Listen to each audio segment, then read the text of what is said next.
Bien, seguimos con el estudio de Isaías 53. Esta será la segunda parte de este capítulo. Y la verdad es que hemos avanzado bastante. 53 capítulos. No está mal, no está mal, no está mal. Así que vamos allá. Estamos ahí en la parte segunda, la pasión del siervo. Vamos a ver los versículos del 4 al 6. Veremos todo lo que podamos, pero quiero hacerlo con detalle. Porque este capítulo es muy importante para entender proféticamente lo que iba a hacer Jesús e hizo, ¿no? Y es indudable que fue así y nadie lo puede negar, nadie que sea serio puede negar que Jesús cumplió con estas profecías. 700, esto se escribió 750 años antes de Cristo. Vale, entonces leemos: ciertamente llevó Él nuestras enfermedades y sufrió nuestros dolores, y nosotros le tuvimos por azotado, por herido de Dios y abatido. Mas Él herido fue por nuestras rebeliones, molido por nuestros pecados, el castigo de nuestra paz fue sobre Él, y por su llaga fuimos nosotros curados. Todos nosotros nos descarriamos, como ovejas, cada cual se apartó por su camino, mas Jehová cargó en Él el pecado de todos nosotros. Es evidente que esto lo cumplió el Señor Jesús absolutamente, de forma absoluta. O sea, no hay. Pero vamos a ir viéndolo y desgranándolo. Ciertamente llevó Él nuestras enfermedades y sufrió nuestros dolores. Se ha hecho mucho, quiero decir que se ha hecho mucho abuso de esta frase. Se ha hecho mucho abuso, ¿no? Y conviene que las cosas las tengamos, las entendamos como las tenemos que entender, no de una manera fuera del orden de Dios. Siempre se dice, ¿no? La palabra dice: Él llevó nuestras enfermedades, por lo tanto, no, el cristiano no puede estar enfermo. Esto yo lo he oído tantas veces.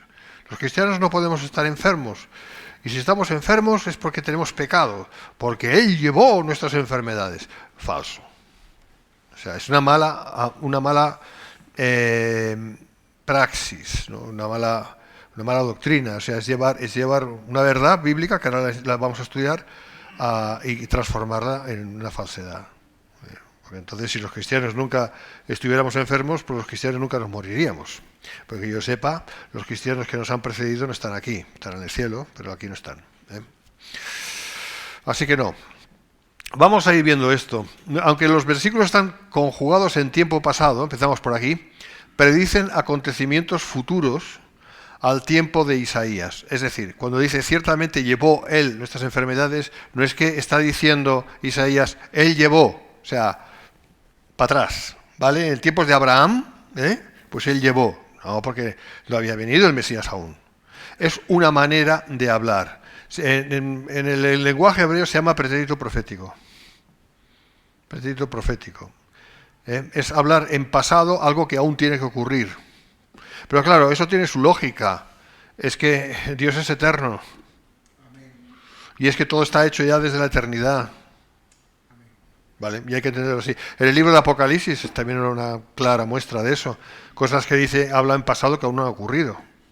Por ejemplo, el surgimiento del anticristo. Y muchos exégetas falsos, en este caso, o hablando falsedad, dicen, no, la palabra de Dios ya se ha cumplido porque está hablando en pasado. No, no seas tonto, o no nos engañes, porque de la misma manera te diré que Isaías, cuando escribe, también habla en pasado. Y sin embargo, las cosas no se habían cumplido en el tiempo de Isaías. Por lo tanto, tu argumento no es válido. ¿Me entendéis? Esto es muy importante tenerlo claro, ¿Vale? Entonces, esto se llama pretéritos proféticos en el lenguaje hebreo y está presente en muchos lugares en la Escritura. La palabra que se traduce por enfermedades es holi, no jolín, sino holi. Sí. Tiene además otras traducciones. Sí, enfermedades también es una traducción. Pero también se traduce por ansiedad, y no me cantes la canción, ansiedad, calamidad, dolor, o sea, nada bonito, ¿vale? Él llevó todas estas cosas que no son nada bonitas. Así que Isaías profetizó que el Mesías sufriría las consecuencias de los pecados de los hombres. ¿Cuáles son unas de las consecuencias de los pecados o del pecado? Las enfermedades, las dolencias, los dolores, la ansiedad, tal, directa o indirectamente. Esta es la gran trampa en la que Adán y Eva nos metieron en este mundo, ¿no? Ellos teniendo el libre albedrío, lo usaron para el mal. Ay, pero bueno, Dios ya lo sabía eso. Así que Isaías profetizó que el Mesías sufriría las consecuencias de los pecados de los hombres, todo lo referente a las penas de esta vida. Vamos a ir viendo esto, ¿no? Él sufrió en sus propias carnes y él libró también. Mateo 8, 14 y 17 habla explícitamente de esto. Vino Jesús a casa de Pedro y vio a la suegra de esta postrada en cama, con fiebre. Por lo tanto, Pedro estaba casado, ¿vale? Dicho de paso, porque si tenía suegra es porque estaba casado. Nadie puede tener suegra sin estar casado. Eso no puede ser. ¿Vale? Bien, bueno. Pues ahí estaba esa señora que tenía fiebre, estaba con mucha fiebre seguramente, muy mal, estaría muy mal. Y tocó su mano y la fiebre la dejó. Eso es lo que hizo el Mesías, ¿verdad? Y ella se levantó y le servía. Y cuando llegó la noche trajeron a él muchos endemoniados. Curioso que en las iglesias ya no se habla de demonios. Ya no hay demonios. Mira por dónde. ¿Qué ha pasado? Claro que hay demonios. Claro que hay endemoniados. Claro que hay necesidad del ministerio de liberación. Por supuesto. Por supuesto. Si una de las cosas que el Señor hizo más. Echar fuera demonios. ¿Y qué dijo? Estas cosas haréis también vosotros. Y aún mayores haréis. Ahora, el diablo es especialista en permanecer oculto. No, yo no existo. Pero mientras tanto va haciendo maldades. Y hay muchos cristianos que están con problemas, con muchos problemas, y son de orden demoníaco, o una mezcla entre el orden natural y el orden demoníaco. Pero con que ellos no tienen demonios, con un cristiano no puede tener demonios, dicen, pues ya está. El enemigo tiene todo el campo libre para actuar y no pasa nada. No, perdón, hermanos, tengo una mala noticia para vosotros. Los cristianos también tenemos este estigma, en mayor o menor grado. Unos más, otros menos, depende de la vida anterior. Depende de la vida anterior, porque todos venimos de una vida anterior, ¿verdad que sí? ¿O no? ¿No? ¿Tú te convertiste a los 3 meses de edad? Cuando acabas de nacer y dijiste, ¡ay, Señor, entra en mi vida! No, tú te convertiste cuando Dios te convirtió. Y te convirtió a una edad, la que sea, cada uno es diferente. Y también traemos el estigma de nuestras generaciones. Se llama espíritus familiares. ¿Verdad que todo eso es verdad? Sí, es verdad, hermanos. Mira, el Señor, ¿de quién echaba fuera demonios, básicamente? De las ovejas.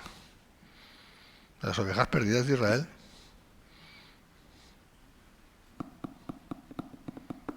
Pues nosotros también somos ovejas, ¿no? Así que ya sabéis, hermanos, que tenemos lucha no contra sangre ni carne, sino contra principados, potestades, gobernadores de las tinieblas de este siglo, huestes espirituales de maldad en las regiones celestes. Uy, bastante, ¿verdad? Tú lees los evangelios. Yo os estoy leyendo, empecé hace poco con Marcos, ahora estoy con Lucas. No, sí, con Lucas. Y en Marcos es increíble, y Lucas también. Ahí se ve clarísimamente, una de las cosas que más hizo el Señor fue no solamente sanar enfermedades, sino echar fuera demonios. Y muchas veces el asunto iba junto, enfermedades y demonios a la vez. A la vez. Sin menoscabo de la medicina, ¿no? Sin menoscabo. Pero, hermanos, si el Señor lo hizo, ¿le vamos a decir mentiroso? Y él comisionó a sus 12 y luego a sus 70 para que hicieran lo mismo. Entonces es un tema que lo tenemos muy aparcado, pero yo creo que es lamentable. Y está escrito, en estas señales seguirán a los que creen en mi nombre y echarán fuera demonios. ¿Verdad que lo dice? ¿O esto ha cambiado? Y aquí os doy potestad para hollar serpientes y escorpiones sobre toda fuerza del enemigo y nada os dañará en modo alguno. ¿Eso ha cambiado? Es que no sé qué me pasa, que tengo esto y me pasa eso. Pues ministrate, échate fuera eso. El Señor lo hizo con los demás. El Señor no tenía, claro, el Señor era puro, pero los demás sí. Así que dice, y cuando llegó la noche trajeron a él muchos endemoniados. ¿Sabes lo que pasaba con aquella gente? Que sí creían que había gente endemoniada. Esta es la gran diferencia. En esta sociedad actual, sí, tú que me oyes por ahí, en esta sociedad actual parece que los demonios ya no es cosa de la Edad Media.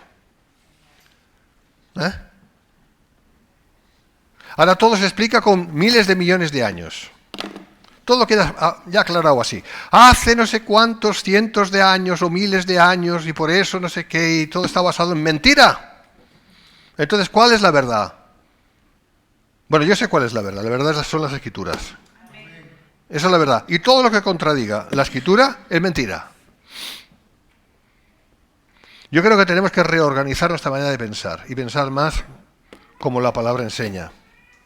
Y si eso nos hace ser un poquito del medievo, pues vale, pues nos volvemos a la espada, ¿eh? Y al escudo. Ya está, no pasa nada. ¿Tú me entiendes, no?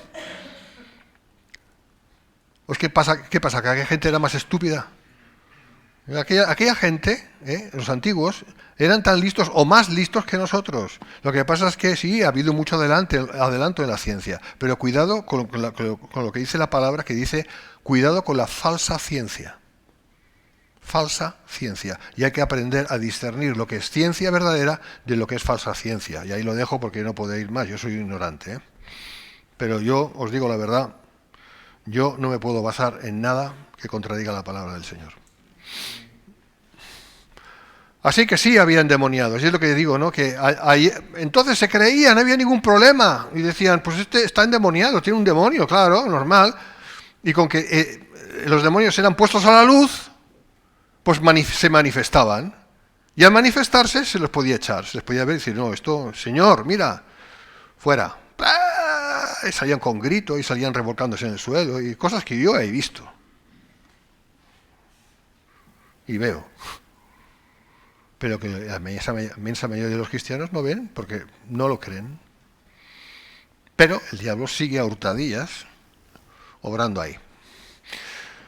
Bueno, seguimos con esto. Y cuando llegó la noche trajeron a él muchos endemoniados y con la palabra echó fuera a los demonios y sanó a todos los enfermos. Y con la palabra echó fuera a los demonios. Gloria a Dios. Y aquí está la cuestión de lo que estamos viendo. Para que se cumpliese lo dicho por el profeta Isaías. ¿Verdad que lo menciona? Profeta Isaías. Cuando dijo, él mismo tomó nuestras enfermedades y llevó nuestras dolencias. Así que la primera acepción de lo que vemos aquí en Isaías 53 es en cuanto al hecho de que el Señor llevaba, no es que llevaba consigo las enfermedades de los demás, sino que sanaba y echaba fuera todo el mal de los demás. Esa es la primera acepción de esta palabra que acabábamos de ver. Hay más, ¿eh? Y ahí está, Mateo estaba citando aquí dicho pasaje de Isaías, Cristo cargó tanto con la culpa, ahora veremos esto otro, como con la maldición por el pecado, es verdad, pues son las dos cosas. Echó fuera la maldición, echó fuera el pecado, pero también él cargó con la maldición en la cruz, ¿se entiende? En la cruz, por nuestros pecados. Son las dos maneras de entenderlo. Dice MacArthur, tanto la cura física como la victoria última sobre la muerte están garantizadas por la obra de expiación de Cristo, pero esto no ocurrirá por completo hasta el final de los tiempos. 1 Corintios 15, 26, ¿verdad? Así que la obra de Cristo hay que verla no solamente en el tiempo que Él estuvo ministrando cuando estuvo entre nosotros, sino también cuando Él vuelva y acabe la obra. ¿Vale? Y mientras tanto nosotros estamos en medio, en cuanto al tiempo. Mateo, decimos, encontró un cumplimiento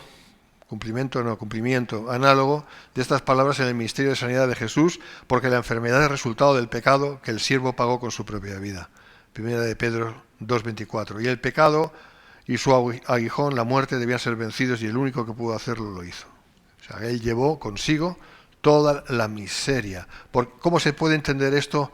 En última instancia, pues que en la cruz Él cargó no solamente con el pecado, sino también con las consecuencias del pecado, con todo lo malo, con todo lo que es diabólico, con todo lo que es obra del diablo también, que son enfermedades, dolencias, en fin, todo.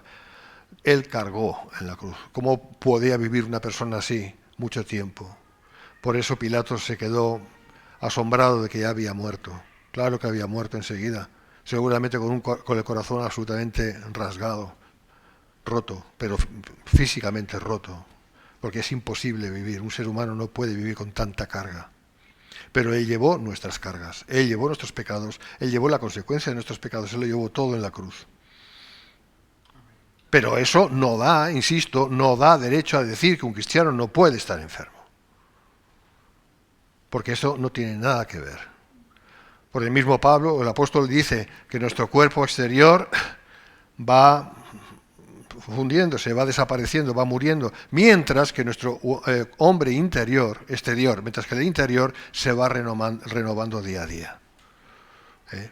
Por lo tanto, y también dijo, ¿quién enferma y yo no enfermo? O sea, por lo tanto, siempre va a haber en este mundo, mientras este mundo siga como esté y nosotros estemos en este mundo, las consecuencias del pecado de alguna manera las vamos a tener que seguir llevando. Siempre conforme a la voluntad de Dios, claro. Lo cual no significa que no tengamos derecho nosotros a pedirle al Señor que nos libre de eso.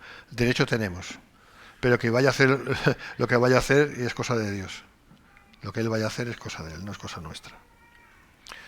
Tenemos el ejemplo del mismo apóstol Pablo, de que le pidió 3 veces que le quitara el aguijón en la carne, ¿verdad? Y el Señor le dijo, bástate mi gracia, porque mi poder se manifiesta en tu debilidad.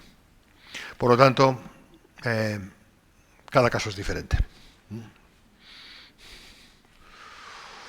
Hebreos 2:14 dice, así que, por cuanto los hijos participaron de carne y sangre, él también participó de lo mismo para destruir por medio de la muerte al que tenía el imperio de la muerte, esto es, al diablo. Esto último todavía ha de producirse de facto, pero solo es cuestión de tiempo. En la eternidad desaparecerá toda enfermedad, así que este es uno de los beneficios de la expiación de Cristo. Es cierto que el Señor, por medio de su muerte, destruyó a que tenía el imperio de la muerte, que era el diablo. La muerte entró en este mundo por obra del diablo. Es así. Los animales no morían, nadie moría. Todo era perfecto, pero el diablo tuvo derecho legal. Porque el primer hombre y la primera mujer, en su libre albedrío, los únicos que tuvieron libre albedrío, decidieron oponerse a Dios y creerle a él, a la serpiente. Lógicamente, eso le dio derecho a la serpiente a hacer todo lo que hizo, y el Señor, con que es justo, dijo, buah, esto es lo que hay. Aunque el Señor tenía planes ulteriores, ¿no? De salvación, o sea, a Dios no se le puede pillar nunca. Pero, a priori, estos son los hechos. Al final, por la muerte del justo y su resurrección, todo volverá a ser como en un principio fue, y mejorado incluso. Dice, y sufrió estos dolores y nosotros le tuvimos por azotado, por herido de Dios y abatido. Estamos otra vez en Isaías. Y sufrió estos dolores y nosotros le tuvimos por azotado, por herido de Dios y abatido. Increíblemente, esto no fue entendido así por muchos de sus contemporáneos, sino todo lo contrario. Dice MacArthur, cito, es increíble que los mismos judíos que lo vieron morir pensaran que era castigado por Dios a causa de sus propios pecados. Eso es lo que pensaban. Increíble. La extrema torpeza humana. Siempre es más fácil culpar al otro. Cristo fue herido con la lengua cuando le calumniaban, diciendo contra él toda clase de cosas horribles, y fue herido físicamente recibiendo golpe tras golpe. Fue azotado no conforme a la misericordiosa restricción de la ley judía, que no permitía más de 40 latigazos, aún en el peor de los casos, de los peores delincuentes, sino la segunda costumbre bárbara de los romanos. Los romanos eran muy bárbaros, crueles. La intención de Pilato con ese maltrato fue la de ser sustituto de la crucifixión, pero de hecho vino a ser un prólogo de la crucifixión. O sea, él pensaba, bueno, que le azoten, que le insulten, que le vejen, ya con esto ya estará bien. Pero no, los judíos quisieron encima llevarle a la cruz, ¿no? Crucifícale. Así que no solamente fue la cruz, sino que los preámbulos, ¿no?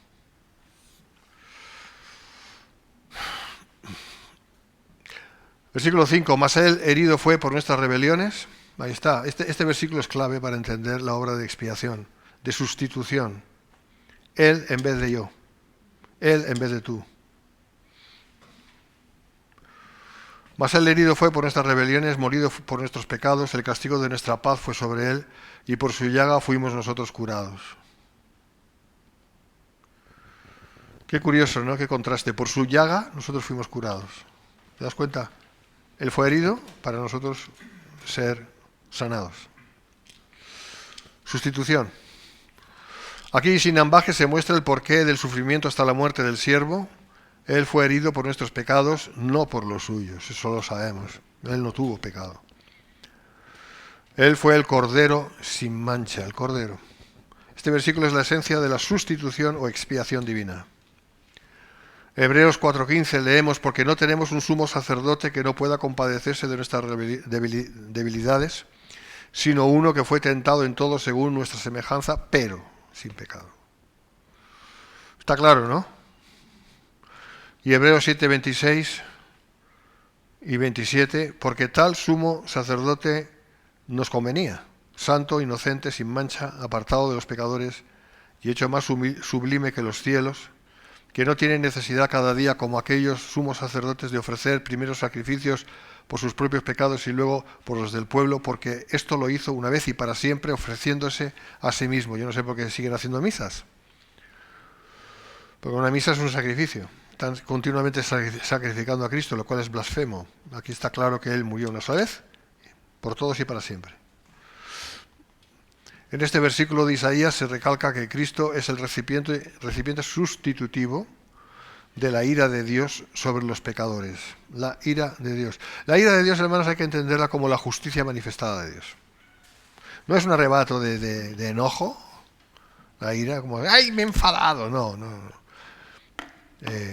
Es la ejecución o la puesta en práctica de la justicia. Esto es la ira de Dios.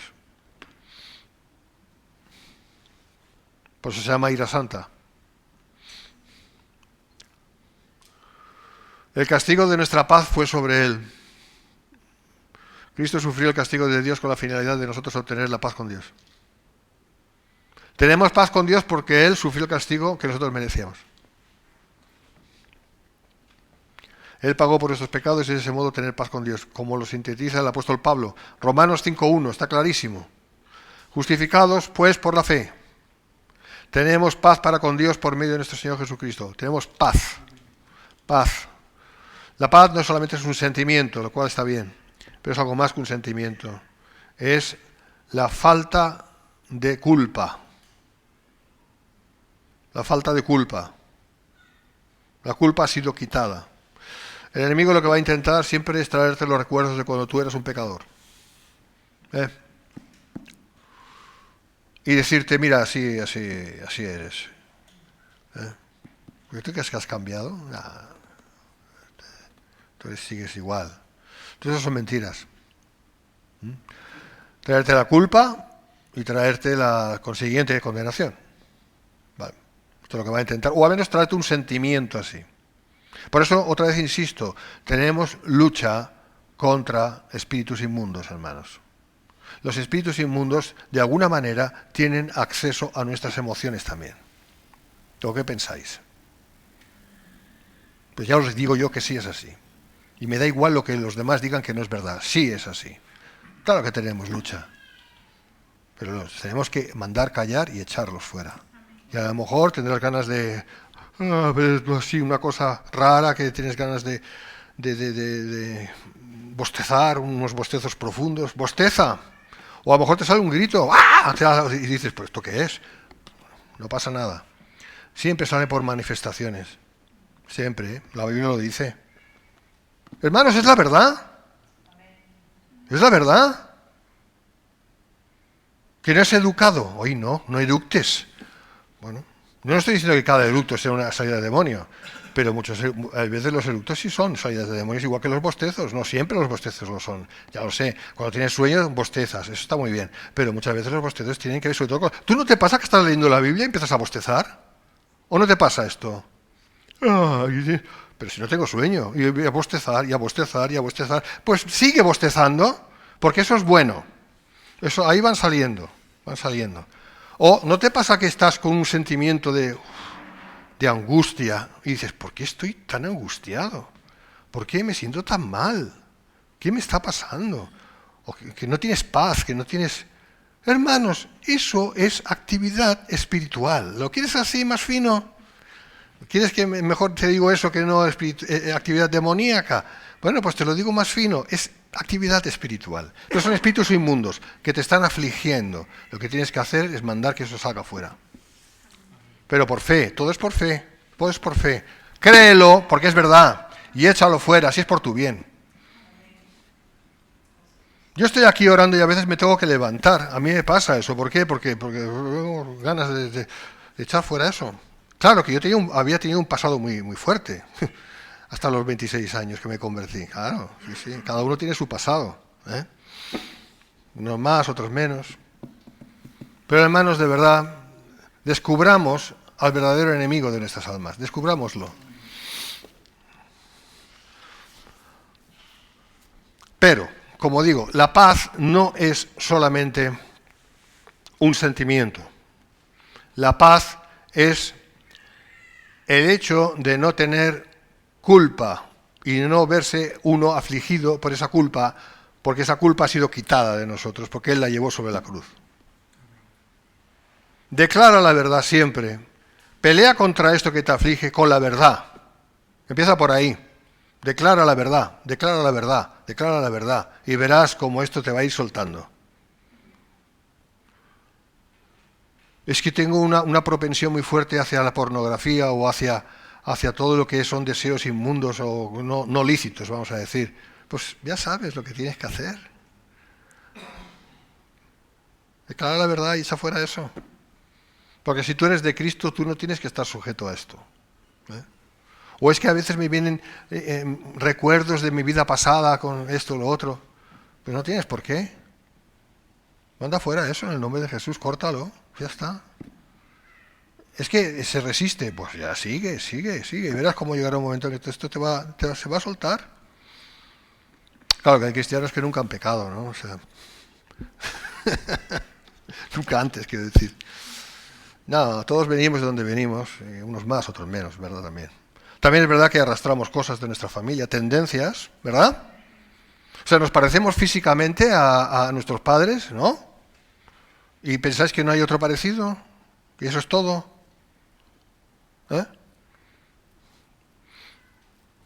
Pues hay mucho más. Ahora está muy de moda decir eso de la genética. Vale. Pues si quieres de este modo te diré que también hay una genética espiritual, ¿vale? Y tendencias a esto o lo otro. Es que mi madre tenía mal genio y yo también tengo el mismo mal genio que mi madre, por decir. No, no es verdad. En mi caso no es verdad. Mi madre no tenía mal genio. Pero mi padre sí. Pero era un buen hombre. Y se heredan las cosas. Yo estoy peleando contra el mal genio, ya tengo menos, cada vez menos. Desde que fuera. Sí, sí. Estoy más tranquilo, más sosegado, más dueño de mí mismo. Hermanos, es parte de nuestra santificación, en este proceso de santificación. ¿Por qué llevamos años luchando contra una misma cosa y parece que no logramos vencer? Aunque Cristo lo venció por nosotros, vale, amén. Pero yo quiero verlo vencido en mi propia vida. ¿Me explico? No quiero tener esa atadura o esa cosa que me quiero despegar de eso, quiero que se desaparezca. Eso es espiritual. Y ya sabes lo que tienes que hacer.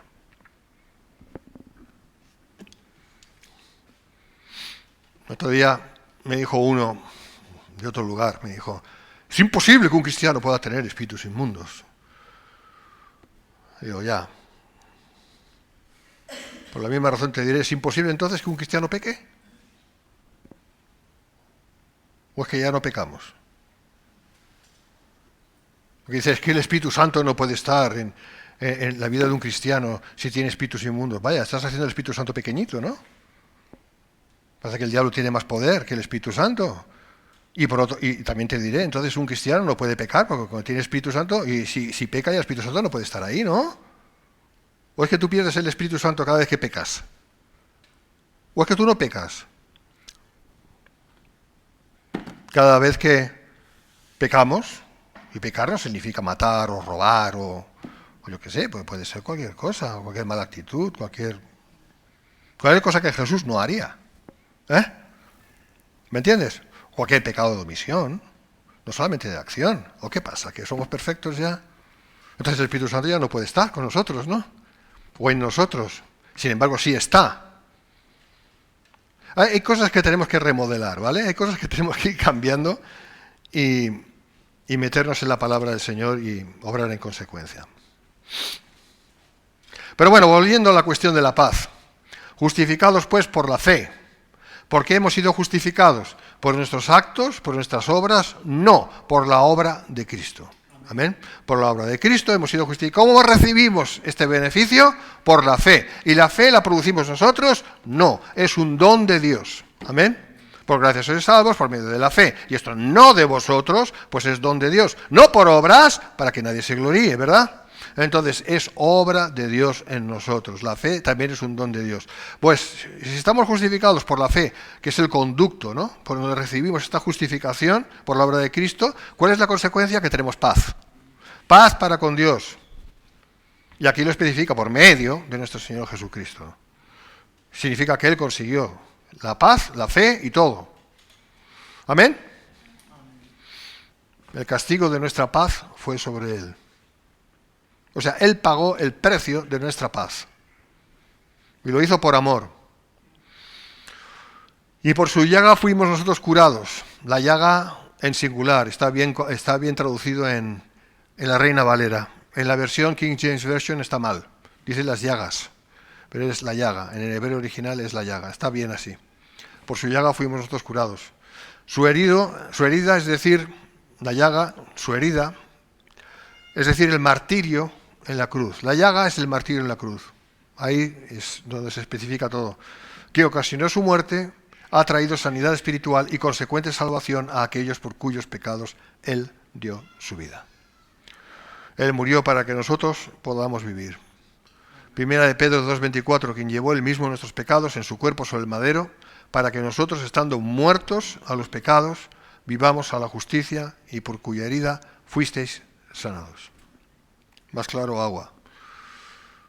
Seguimos un poco más, versículo 6. Todos nosotros nos descarriamos como ovejas, cada cual se apartó por su camino, mas Jehová cargó en él el pecado de todos nosotros. Yo creo que descarriados como ovejas no hay descarriados como cabras, porque las ovejas van juntas siempre, pero las cabras no, las cabras cada uno tira por ahí y por allá. Pero bueno, está escrito ovejas, nosotros decimos ovejas también. Existen miles de caminos para descarriarse, todos los que quieras y te puedas inventar. Miles de excusas para descarriarse, miles de excusas para acabar pecando, miles de excusas. Es que yo no puedo, es que el diablo me ha hecho pecar, falso. Es que resulta que mi suegra es insoportable. Y si no tienes suegra, ¿qué? Bueno, pues si no ha sido mi suegra, ha sido mi tío, o ha sido mi amigo, o ha sido el vecino. Siempre los demás son los causantes de que, pues yo, pobre de mí. Y al final todo va al mismo asunto. Es un asunto de egocentrismo. Yo. ¿Te das cuenta? Todo al final es eso. Es que yo. Porque los demás, y soy yo. Yo soy la víctima, yo, pobre de mí. Oh, pobre de mí, ¿no? Este es el gran camino para desviarse y para justificar cualquier cosa. Pero solo hay un camino para volver al Padre, Jesucristo. Yo soy el camino, yo soy la verdad, yo soy la vida, y nadie llega al Padre sino por mí. Juan 14:6. Gloria a Dios. No hay un solo ser humano que no haya pecado, Romanos 3:9, excepto Jesús, claro, pero el siervo echó sobre sus hombros todo el peso de las consecuencias del pecado y de la ira justa merecida por los pecadores. Merecíamos la justa ira de Dios, pero Él la cargó sobre sí. Escribe MacArthur, cito, la manera en la que Dios puso nuestra iniquidad sobre Él fue que Dios lo trató como si Él hubiera cometido todos los pecados cometidos por todas las personas que habrían de creer en toda la historia, aunque Él fue perfectamente inocente de cualquier pecado. Gracias a Dios que fue así, lo determinó Él como juez, legislador y juez del universo, que fuera de esta manera, tal y como acabamos de leer. Es decir, digo de nuevo lo que dice MacArthur, y es verdad, que todo el potencial de maldición, todo el pecado cometido por todos, vamos a hablar de los creyentes, de todos los creyentes, de todas las edades, de todos los tiempos, también incluidos los judíos del Antiguo Testamento, o sea, todos los pecados, ¿vale? Todo eso es inferior a la sangre vertida por el Cordero. O sea, la sangre tiene más poder que todo esto. ¿Por qué? Porque sí, ¿es arbitrario? No, no es arbitrario. Porque Él, siendo Dios, se hizo hombre, dejando toda su gloria atrás. Se hizo hombre. Y como hombre vivió de manera absolutamente justa. Y eso tiene más poder, esa sangre tiene más poder que todas las maldades cometidas por todos nosotros. Y esa es la gran noticia, es la gran novedad del Evangelio. Estas son las buenas nuevas. Que hay perdón sin ningún tipo de problema para los escogidos. Estas son las buenas nuevas. Esto es lo que significa el Evangelio, las buenas nuevas. Sino que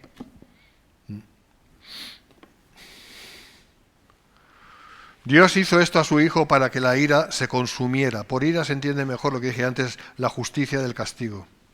La justicia del castigo es la ira de Dios. De ese modo la justicia iba a quedar satisfecha. O sea, la ira de Dios tenía que quedar satisfecha, pero no es un enfado, aunque Dios se enfada también, pero no es tanto eso, no es una cuestión emocional. Nosotros interpretamos ira como algo emocional. ¡Ah! Emocional, y ahí también hay muchos demonios que están ahí. ¡Ah! Mala uva y todo eso. La mala uva no viene de tu Espíritu Santo, que tiene sentido. Esto viene de otra cosa. ¡Ah! Vale, entonces, no, Dios no. Ahora, Dios se enfada, por supuesto que sí, porque se indigna. Claro que sí, indignarse es bueno. Indignarse por una buena causa es bueno. Un cristiano que no se indigna nunca, y que está muerto, ni siente ni padece. O vive en los mundos de yuppie espirituales. Ya está en el cielo. Hermanos, no es verdad. Yo me indigno con el pecado, yo me indigno con todo el mal que hay, yo me indigno. Claro que sí, y es bueno, y eso es ira santa. Indignarse por todo el mal que hay. ¿Cómo puedes quedarte tranquilito? Ay, mira, han aprobado la ley del sí es sí. O han aprobado la ley de trans. O han aprobado la ley tal, o esto cual, o del aborto. Y quedarte impasible. ¿Cómo puede ser? Hay cristianos que no se mueven. No se indignan, les da igual. Me pregunto si son cristianos. Me pregunto. Lo dejo ahí porque yo no juzgo a nadie. Pero yo sí me indigno. Pero mucho. Imagínate Dios. Imagínate.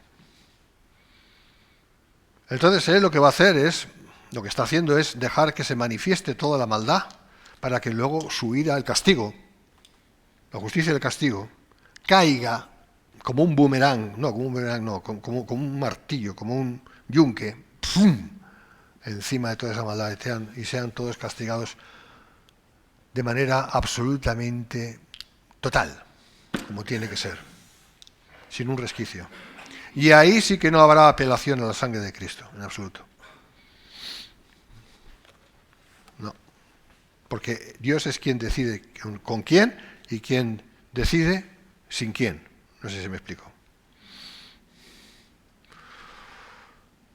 Entonces, de ese modo, la justicia iba a quedar satisfecha. Siendo así, Dios puede acreditar la justicia de Cristo a favor de los pecadores a los que se les concede el creer y tratarlos al amparo de la justicia de su Hijo. ¿Por qué con unos sí y con otros no? Pues porque Dios es bueno y porque ha querido tener misericordia, punto. ¿Tenía que haberlo hecho? No. ¿Tenía que hacerlo? No. La misericordia no es debida, la misericordia es concedida, no es debida. Dios no debe nada a nadie.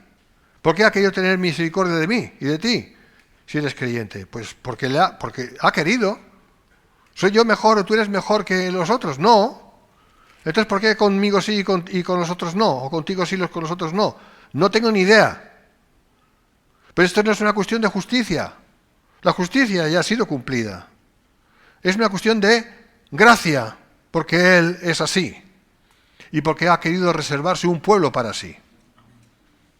Ya está. Segunda de Corintios 5:21, al que no conoció pecado, por nosotros lo hizo pecado, para que nosotros fuésemos hechos justicia de Dios en él. Todo fue porque el Señor dijo, hágase en mí tu voluntad, Padre. Jesús no fue obligado a la cruz. Jesús tenía libre albedrío. Él sí tenía libre albedrío. Por lo tanto, una voluntad perfecta. Y él le pidió al Padre, Padre, si es posible, quita de mí esta copa, pero hágase tu voluntad, no la mía, porque él vino al mundo a obedecer al Padre. Esa es la gran premisa. Y él lo tenía clarísimo. Él estaba aquí, vino al mundo para obedecer, no para vivir su vida, sino para obedecer al Padre y cumplir con sus propósitos. Propósitos ya pactados desde la eternidad.